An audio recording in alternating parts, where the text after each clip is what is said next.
Hello दोस्तों, time हो गया है डायवर्स का रिवार्ड कलेक्ट करने के लिए। तो दोबारा हाजिर हूँ निसार डिजिटल आप लोगों के साथ। तो मेहनत से वीडियो बनाता हूँ आप लोगों को रिमाइंडर करवाने के लिए कि आप डेली जो है रिवार्ड कलेक्ट कर पाओ डायवर्सल का।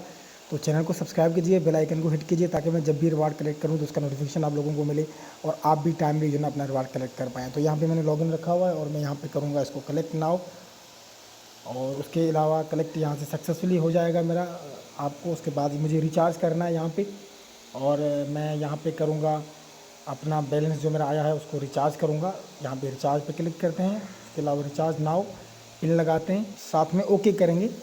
सक्सेसफुली यहाँ पे मेरा रिचार्ज हो चुका है। दोस्तों इतना ही वीडियो था, हर रोज़ बनाता हूँ आप लोगों को रिमाइंडर करने के लिए ताकि आपका डेली का रिवार्ड जो ना वो एग्जैक्ट टाइम पे आपको जब गिरे तो आप अपना जो ना कलेक्ट करते रहें। इसलिए आपको मेरा चैनल सब्सक्राइब करना पड़ेगा ताकि आपको नोटिफिकेशन आएगा। नोटिफिकेशन आया समझ लो कि रिवार्ड का टाइम हो गया। तो मिलूंगा नई वीडियो में नई अपडेट के साथ। तब तक टेक केयर, अपना ख्याल रखिएगा, मुझे दुआ में याद रखिएगा।